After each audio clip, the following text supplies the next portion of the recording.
গোপালের স্নান করা হয়ে গেছে, কাঁচা বস্ত্র একটা পরিয়ে দিয়েছি, ফুল দিয়ে দিয়েছি, গোপালকে পুজো দেওয়া কমপ্লিট। আর এই যে কালকের বাসি জামাগুলো, এগুলো একটু জল কাজ করে দেবো। কালকে তোমাদের তো প্রচণ্ড পরিমাণে জল থাকে, তো প্লাস তরমুজটা স্কিনের পক্ষেও ভালো, তো এটা ফ্রিজে ছিল, তো সেটাই আমি এখন বার করে মুখে লাগাচ্ছি। Hello everyone, good morning, welcome back to my new blog. তোমরা সবাই কেমন আছো? আশা করি সবাই খুব ভালো আছো, আমিও ভালো আছি, আমার পরিবারের সবাই ভালো আছে।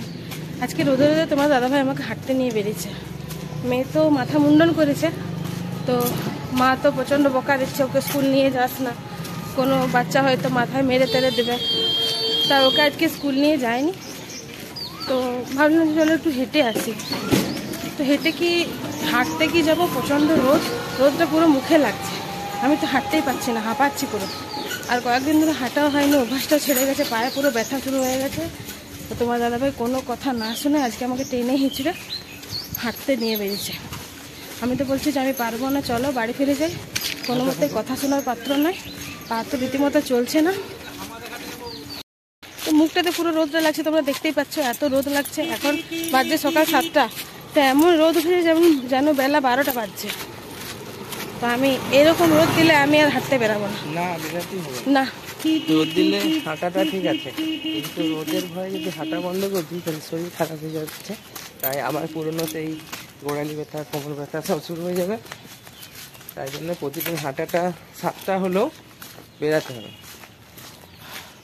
রোদ আমি পুরো ঘেমে গেছি, এত রোদ লাগছে। ওর তো কোনো অসুবিধা নেই, ও তো পুরো ঘেমে স্নান করে গেছে, কিন্তু ও তাও এনার্জি, একদম ফুল এনার্জি আছে। আমি তো হাঁটতেই পারছি না, গলা শুকিয়ে গেছে, পাও প্রচণ্ড ব্যথা করছে, মনে হচ্ছে যেন কখন বাড়ি পৌঁছাবো। আর এখন বাড়ির রাস্তা অনেকটা দূরে আছে, আমরা অনেকটা দূরে চলে এসেছি, এখন অনেকটা হাঁটতে হবে। তো চলো তোমরা সঙ্গে থাকো সারাদিন, ভিডিওটা স্কিপ না করে পুরোটা দেখো, আশা করি তোমাদের ভালো লাগবে। আর যদি ভালো লেগে থাকে তাহলে তো তোমরা জানোই কি করতে হবে। তো চলো, এখনকার মতো টাটা।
চলে এসেছি ঠাকুর ঘরে, প্রচণ্ড গরম। সকাল সকাল জলখাবার করে মেয়েকে তো স্কুলে নিয়ে যাইনি, মর্নিং ওয়াক থেকে এসে পুরো ঘেমে গেছিলাম, একটু কিছুক্ষণ বসলাম, 1 গ্লাস ছাতুর শরবত খেলাম, তারপরে স্নান করে ভাবি তাড়াতাড়ি করে পুজোটা দিয়ে দিই। তো অর্ধেক পুজো দেওয়া হয়ে গেছে, এখন গোপালকে স্নান করলেই কমপ্লিট হয়ে যাবে। তো চলো গোপালকে আগে স্নান করে নিই, ফুল তুলা সব হয়ে গেছে, তো চলো গোপালকে স্নান করে নিই।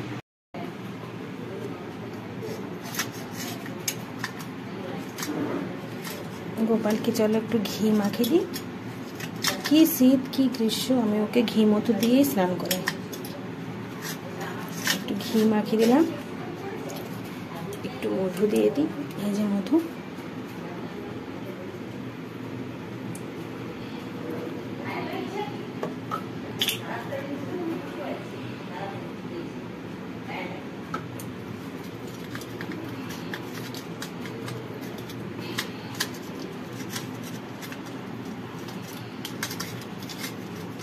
চলো মাখানো হয়ে গেছে, এবারে জলটা ঢেলে দিই।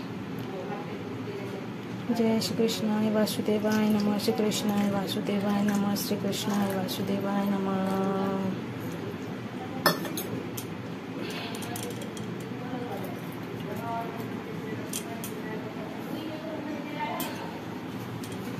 চলো ওকে এবার মুছি নিই। এক হাতে আমি ক্যামেরা ধরে আছি, তো দুটো হাতে করে মোছাতে হবে। এই যে আমার গোপাল সোনা স্নান করে মোছা হয়ে গেছে।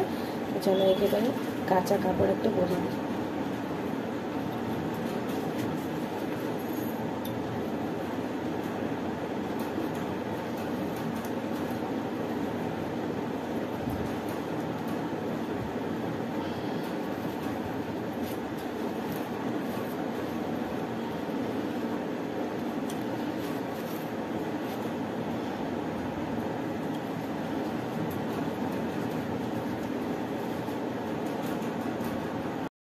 তো গোপালের স্নান করা হয়ে গেছে, কাঁচা বস্ত্র একটা পরিয়ে দিয়েছি, ফুল দিয়ে দিয়েছি, গোপালকে পুজো দেওয়া কমপ্লিট। আর এই যে কালকের বাসি জামাগুলো, এগুলো একটু জল কাজ করে দেবো।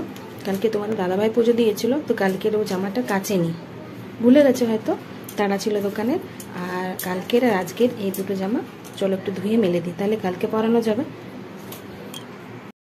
আজকে দুপুরের মেনুতে আছে ঝালঝাল করে এঁচড়ের তরকারি, তো সেটাই আমি বসিয়ে দিয়েছি।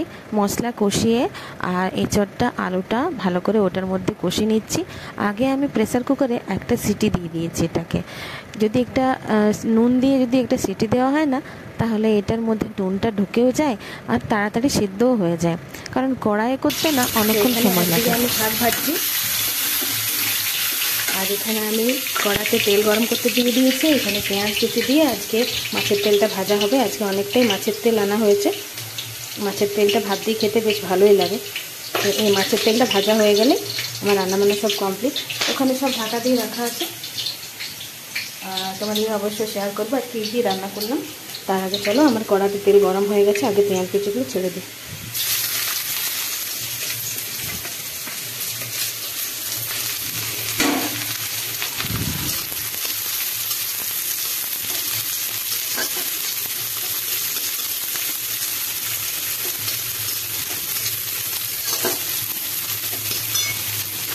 তো আমার রান্নাবান্না কমপ্লিট, চলে এসেছি রুমের মধ্যে। বাইরে থেকে কতক্ষণে এই ঘরে আসি সেটাই ভাবছিলাম। তো সব বাবা কমপ্লিট করলাম তাড়াতাড়ি করে। তো এখন বাজছে বেলা 1টা। আমার ছেলেও চলে এসছে। ছেলের এখন আর দেরি করে ছুটি হয়নি, প্রচণ্ড গরম আর রোদের তেজ বেড়েছে, তাই স্কুল থেকে রুল করেছে যে 11:30 নাগাদ ছুটি হয়ে যাবে। আর 12টার সময় ও ঘর চলে আসছে, মানে বাসে করে আসে, তো একটু আস্তে আস্তে দেরি হয়। তো ও ভাইয়ের দোকানে এসে বসেছিল, ভাই এসে পৌঁছে দিয়ে গেল, কারণ তোমাদের দাদা ভাইয়ের দোকানে এখন কাজ চলছে, দোকানটা ভেঙে পড়ে আবার নতুন করে করা হচ্ছে। হ্যাঁ, তো রং টং হচ্ছে, ওয়ারিং টোয়ারিংয়ের কাজ চলছে। তোমাদের দাদা ভাই এত তাড়াতাড়ি উঠতে পারবে না। যদি আর যখন আমার ছেলে 3টের সময় আসছিল, তখন ঘর আসার সময় হয়ে যাচ্ছিল, ভাত টাত খাওয়ার সময় হয়ে যাচ্ছিলো, ও চলে আসছিল বাড়ি, তাই ওকে নিয়েই আসছিল একবারে। আর তো দুজন মিলে এবারে একসঙ্গে হয়েছে, তো জ্বালাতন শুরু হয়ে গেছে। এই যে দুজন মিলে, মানে আমার ছেলে ওই রুমে গেছে চেঞ্জ করার জন্য, তার পেছন পেছন আমার মেয়েও গেছে। দুজন মিলে একবার ঝগড়া হয়ে গেল। এই যে আমার মেয়ে কাঁদছে, তো চলো ওকে খাই দিই। আর চলো আজকে দেখে নাও আমি আজকে কি কি রান্না করেছি। তো আজকে দেখো আমি দুপুরবেলায় কী কী রান্না করেছি। এখানে হচ্ছে আমের টক, একটু টকটা বেশিই দিয়েছি, মানে গুড়টা একটু কম দিয়েছি যাতে একটু টক টক খেতে লাগে।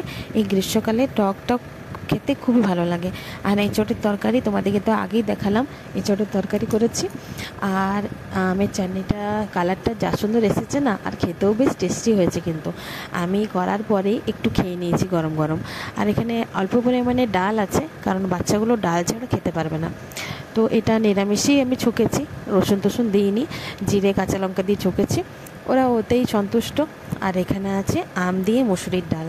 এই টক ডালটা খেতে না খুবই ভালো লাগে, বেশ এই যে গ্রীষ্মকালে এই টক ডালটাই যেন অমৃত, খুবই ভালো লাগে খেতে। এই টক ডালটা দিয়ে ভাত খাওয়া হয়ে যাবে। তো খুবই টেস্টি লাগে খেতে। আর তোমাদের দাদা ভাইয়ের জন্য তুলে রেখেছি, বলতে ভুলে গেলাম, তোমাদের দাদা ভাই আর আমার ছেলে আর মেয়ে খাবে ওই যে মানে প্লেন ডালটা, আর আমরা খাবো আম ডাল। আর 2খানা ডিম সেদ্ধ করা আছে, আর 4খানা ডিম ভেজে দিয়েছি। তোমাদের দাদা ভাই আর আমার ছেলে বলেছে সেদ্ধ ডিম খাবো, আর আমার মেয়ে খাবে অমলেট ডিম। আমার মেয়ে আবার বলে তো রুটির মতো ডিমটা ভাজবে। আর এখানে শাক ভেজেছি, আর এখানে মাছের তেলটা যেটা আনা হয়েছিল সেটা পেঁয়াজ দিয়ে আর কাঁচা লঙ্কা দিয়ে ভেজেছি। তো বন্ধুরা, এখন বাজছে দুপুর 3:30 থেকে 4টে হবে। কালকে তোমাদের ছোটো দাদা ভাই তরমুজ নিয়ে এসেছিলো, তো কালকে খাওয়া হয়নি। আজকে সেটা কাটা হলো, দিয়ে খাওয়া হলো। তো 2-1 পিস এখনো পর্যন্ত আছে। তো আমি ভাবলাম যে তরমুজটা একটু ফেসের পক্ষেও ভালো, তো চলো একটু এক টুকরো তরমুজ নিয়ে আর মুখের মধ্যে লাগাতে থাকি। তো সেটাই আমি এখন করছি। এই যে এক টুকরো তরমুজ, এটা আমি এখন মুখের মধ্যে লাগাচ্ছি। এটার মধ্যে প্রচণ্ড পরিমাণে জল থাকে, তো প্লাস তরমুজটা স্কিনের পক্ষেও ভালো। তো এটা ফ্রিজে ছিল, তো সেটাই আমি এখন বার করে মুখে লাগাচ্ছি। এই যে এটা প্রায় 5 মিনিট ধরে আমার মুখে ম্যাসাজ করা হয়ে গেল। আমার খাওয়া দাওয়া হয়ে গেছে, ছেলেও খেয়ে নিয়ে বাড়ির সকালকার খাওয়া দাওয়া হয়ে গেছে, আর বাসন ধোয়া কমপ্লিট হয়ে গেছে। তো তোমার দাদাভাইয়ের এখনো হয়নি খাওয়া, তো ও খাচ্ছে বসে বসে। তো ওর খাওয়াটা হোক, তারপরে থালাটা বাইরে নামিয়ে পরে রুমের মধ্যে ঢুকে যাবো। তো এটা লাগানো আছে, তো রোদে বেশি বেরোনো চলবে না। তো এটার মধ্যে প্রচণ্ড পরিমাণে অ্যান্টিঅক্সিডেন্ট আছে, এটা স্কিনের পক্ষে খুবই ভালো। তো ভাগ্যিস 2-4 টুকরো রাখা ছিল, তোমার দাদাভাইয়ের জন্য রাখা ছিল, কিন্তু ও বলছে আমি খাবো না। আমার ছেলেও খায়নি। তো যাই হোক, ওই টুকরোগুলো দেখা যাক কী করা হয়, খাওয়া হবে। আর মেয়ে তো ঘুমিয়ে পড়েছে। আর চলো তবে এটা মুখে আরও কিছুক্ষণ ধরে ম্যাসাজটা করে নিই,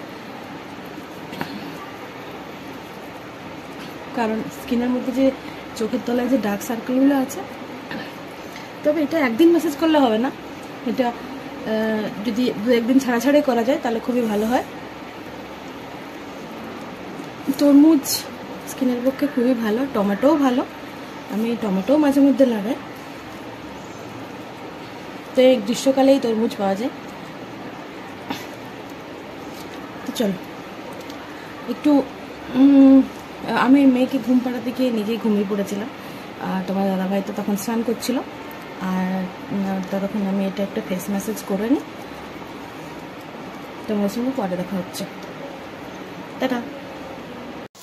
আজকে রাত্রে রান্না করেছি আমি এই যে ঝাল ঝাল তড়কা।